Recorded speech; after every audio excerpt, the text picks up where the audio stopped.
Baik, kita lanjutkan pembahasan mengenai plat beton bertulang. Di sini kompetensi yang akan disajikan adalah mengenai konsep elemen plat lantai seperti apa, kemudian preliminary dari plat itu sendiri seperti apa, konsep perhitungan plat seperti apa, dan desain elemen plat seperti apa. Pertama, konsep dari elemen plat. Jadi kita tahu plat itu adalah satu elemen yang memiliki ketebalan yang relatif kecil dibandingkan dengan lebarnya atau panjangnya. Ya, jadi plat penahan biasanya menahan beban-beban gravitasi ya, seperti beban hidup ya, beban mati ya, melalui aksi lentur yang kemudian diteruskan ke setiap tumpuan secara menerus ya. Entah itu jepit penuh ya, entah itu semi jepit ataupun berupa sendi atau roll. Kemudian oleh tumpuannya yang dapat berupa balok anak atau balok induk yang akhirnya diseluruhkan oleh kepada kolom dan kemudian dilanjutkan sampai ke pondasi. Dapat terlihat seperti gambar di samping ya, bahwasanya plat lantai tersebut berada sejajar ataupun sebidang dengan elemen balok. Ya, cuman sayangnya dia lebih tipis ya dan sesuai dengan peruntukannya. Ya. Kemudian plat beton juga ditumpu oleh dinding ya, biasanya oleh dinding, balok, atau langsung kolom, atau dapat juga terletak langsung di atas tanah yang disebut dengan slab on ground. Ya. Pada struktur balok dan plat umumnya balok dan plat dicor bersamaan sehingga menghasilkan satu kesatuan struktur yang monolit. Ya, kalau pada pembahasan sebelumnya kita sempat membahas balok T ya, jadi balok T tersebut dianalisis ketika plat dan baloknya diberikan penulangan dan dicor bersamaan sehingga disebut struktur yang monolit. Kemudian ketebalan plat beton umumnya jauh lebih kecil dibandingkan dengan ukuran bentang ya atau panjang kali lebarnya. Kemudian kita akan memberikan penjelasan mengenai jenis-jenis plat ya. Jadi secara jenisnya plat dibagi jadi dua, yaitu plat satu arah dan plat dua arah. Nah, jadi yang pertama plat satu arah yang akan kita bahas. Ya, jadi sistem plat hanya ditumpu di kuda sisinya saja, maka plat tersebut akan melentur atau mengalami lendutan dalam arah tegak lurus dari sisi tumpuan. Ya, jadi beban didistribusikan oleh plat dalam satu arah saja, yaitu ke arah tumpuan. Nah, plat ini disebut dengan plat satu arah. Ya, jadi apabila plat tertumpu di keempat sisinya dan rasio panjang kali lebarnya atau panjang terhadap bentang pendeknya itu bernilai sama atau besar daripada 2, maka hampir 95% beban akan dilimpahkan ke dalam arah bentang pendek ya. Jadi di sini nanti akan dipikul oleh bentang yang terpanjang ini akan memikul beban, kalau bentang pendeknya akan memikul lebih kecil beban. Jadi bisa jadi dikatakan seluruh beban akan dipikul oleh bentang yang paling panjang ya, dengan syarat apa? Syaratnya adalah Lx ya, Lx ini adalah jarak di antara tumpuannya itu, dan Ly-nya perbandingannya 2 kali ya. Ly dibagi Lx itu 2 kali lipatnya. Ibaratnya kalau contohnya Lx-nya di sini 2 meter, maka Ly-nya itu setidaknya besar dari 4 meter ya. Jadi 2 kali lipatnya. Jadi otomatis nanti beban itu akan dominan dipikul oleh yang bentang Ly ini ya. Plat satu arah ini cocok digunakan untuk bentang 3-6 meter dengan beban hidup sebesar 2,5 sampai 5 kN per meter persegi ya. Untuk plat satu arah kira-kira seperti ini distribusinya. Jadi L2 ini bentang panjang, L1 bentang pendek. Jadi L2 banding L1 lebih besar daripada 2. Maka otomatis beban akan terdistribusi kepada bentang yang panjang ya. Bentang yang panjang yaitu L2. Kira-kira seperti ini ketika kita lihat potongannya ya. Nah, seperti ini bentuknya. Plat satu arah, kondisi penulangannya seperti ini nanti ya, setelah dilakukan pengolahan data ya, maka akan diperoleh penulangan hanya berfokus kepada bentang yang panjang ya. Atau di sini terlihat juga bentuk-bentuk elemen plat lantai yang dalam kondisi 3 dimensi ya.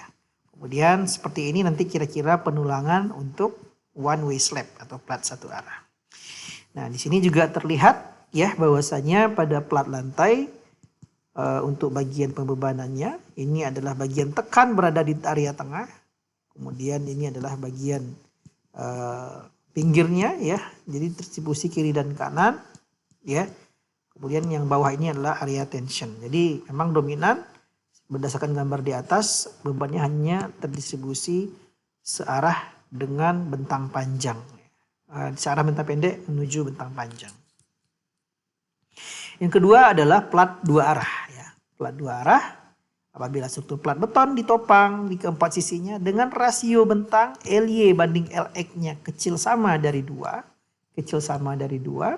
maka itu disebut plat dua arah ya.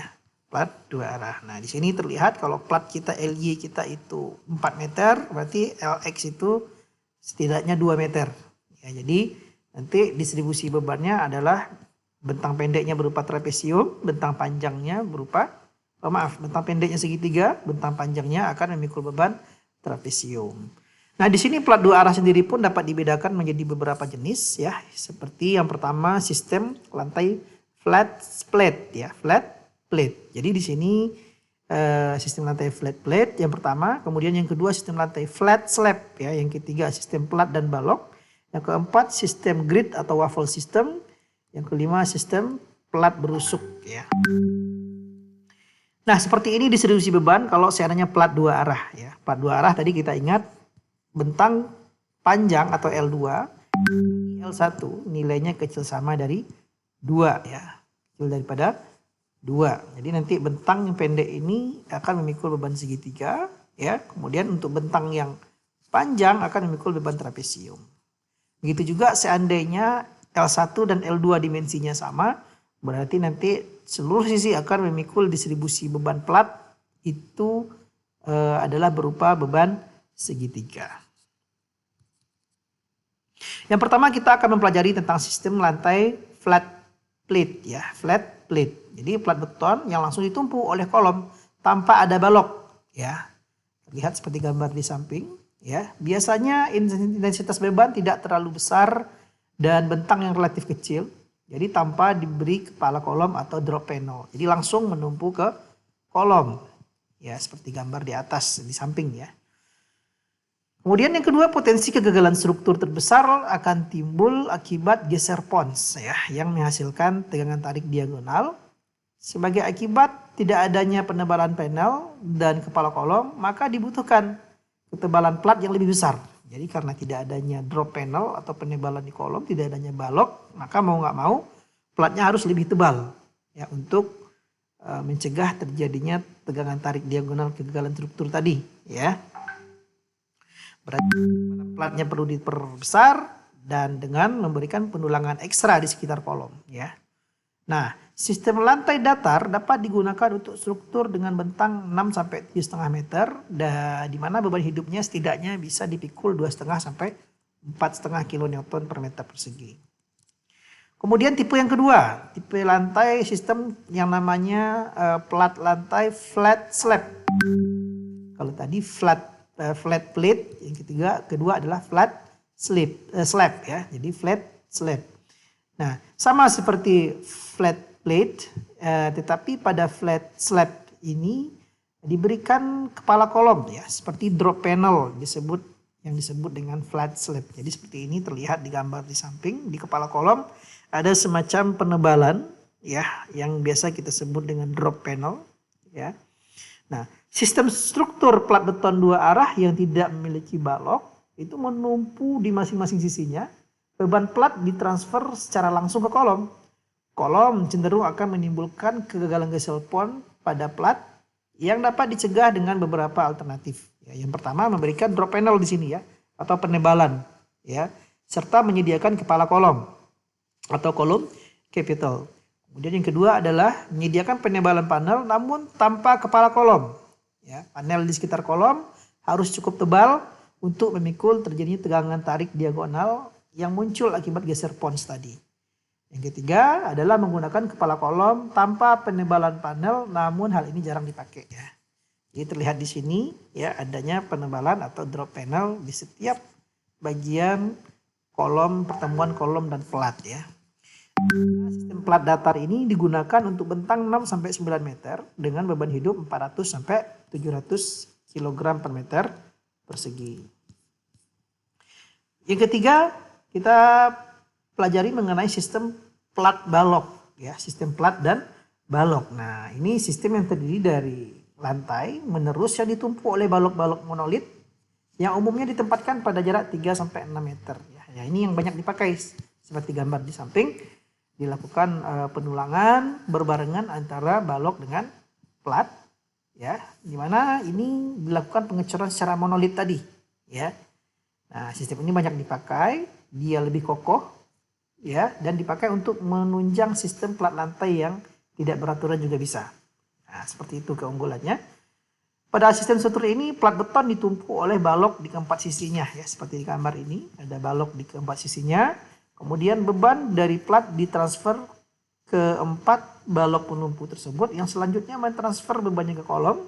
Kemudian sistem plat 2 arah dengan balok ini dapat digunakan untuk bentang 6 sampai 8 meter dengan beban hidup 300 sampai 500 kg per meter persegi. Kemudian balok yang akan meningkatkan kekakuan plat ya. Jadi balok ini akan dapat meningkatkan kekakuan dari plat sehingga lendutan yang terjadi pada plat akan relatif lebih kecil. Oke. Kemudian yang keempat adalah sistem lantai grid atau waffle system. Ya, jadi sistem lantai grid atau waffle system itu mempunyai balok-balok yang saling bersilangan dengan jarak yang relatif rapat ya, dengan plat atas yang lebih tipis. Nah, jadi seperti di samping.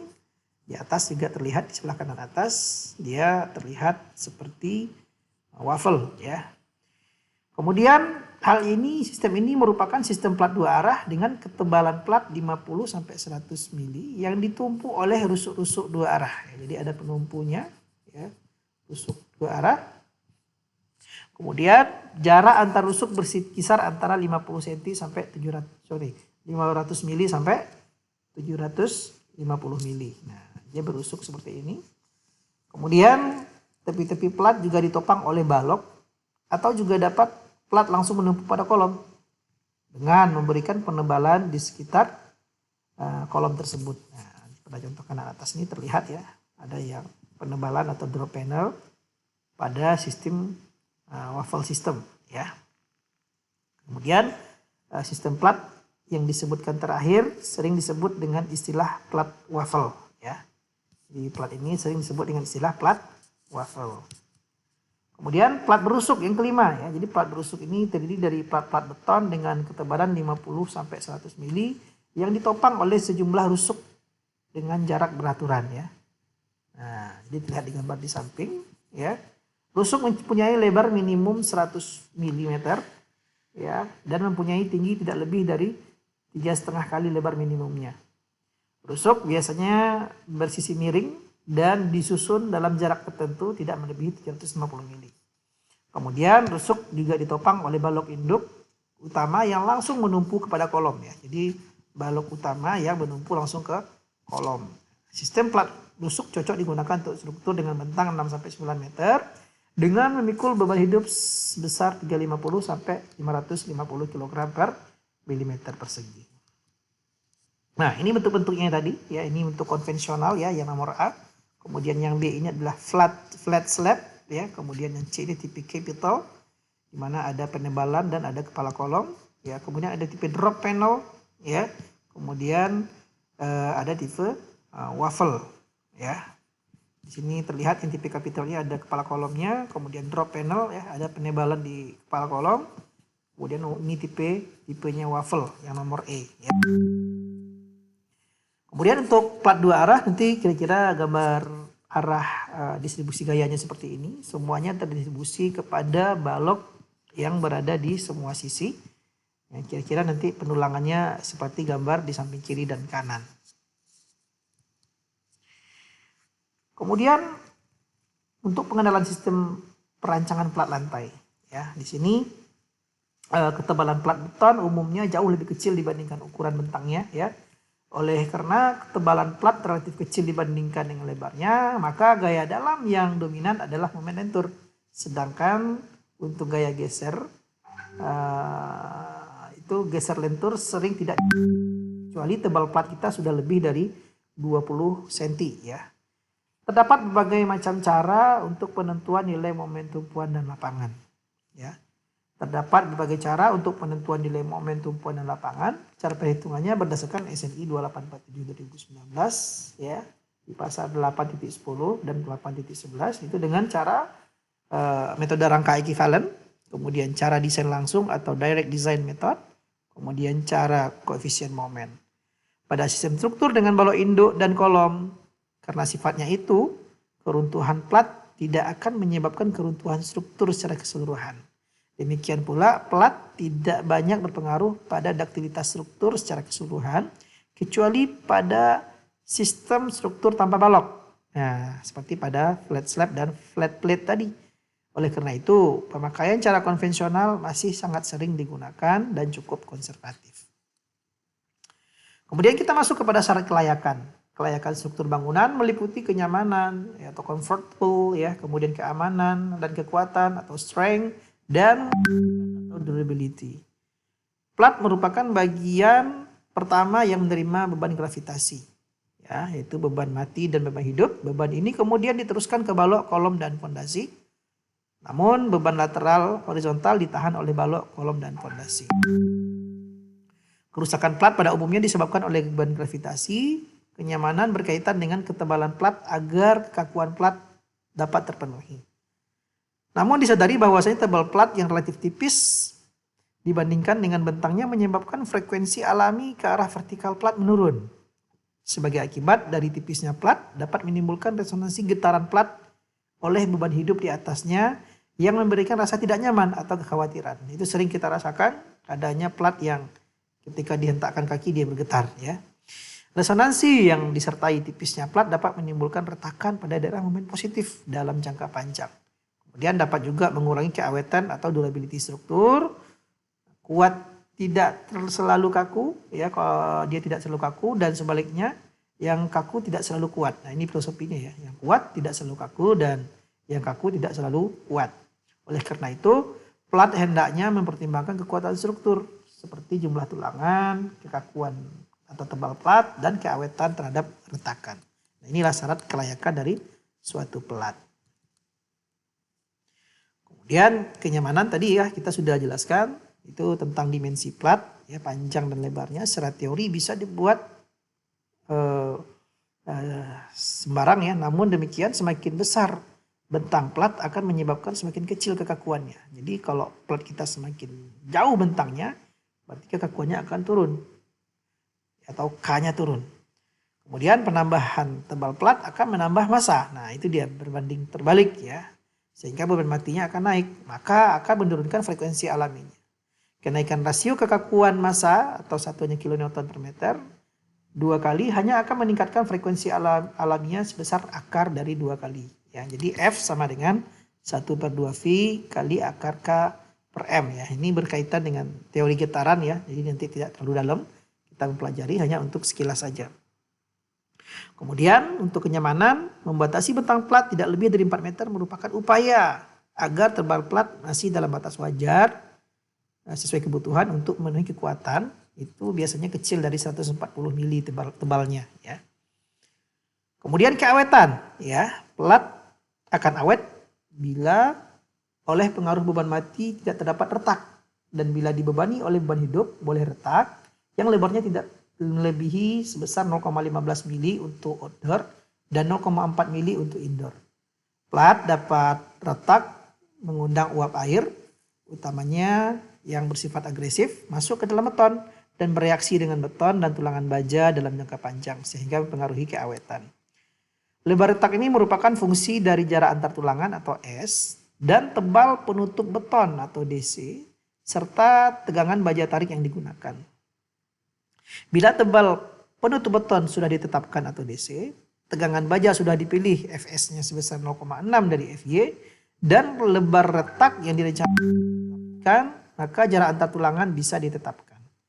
Jadi tadi dengan rumus delta max sama dengan 11 kali beta kali Fs akar pangkat 3 dari dc kuadrat kali S. Ya, di mana nilai betanya adalah 1,2. Kemudian kekuatan dan luas tulangan ini juga berpengaruh ya, sama seperti balok ya. Di sini juga memiliki luas tulangan maksimum dan luas tulangan minimum daripada plat lantai. Kemudian ada batasan lendusan maksimum ya sesuai dengan SNI ya, mulai dari L per 80, ada juga L per 360, ada L per 480 dan L per 240 ya. Itu untuk berbagai macam kondisi seperti atap datar untuk plat lantai atau atap ataupun plat lantai. Nah, ini ada batasan lendutannya. Kemudian tebal selimut beton untuk plat juga sudah diatur oleh SNI ya, mulai dari paparannya seperti apa ya. Kemudian di sini ada ketebalannya bermacam-macam mulai dari 40 ya, ada yang sampai yang 10 mili ya, tergantung paparan dan komponen strukturnya. Mungkin itu untuk sesi 1 mengenai plat.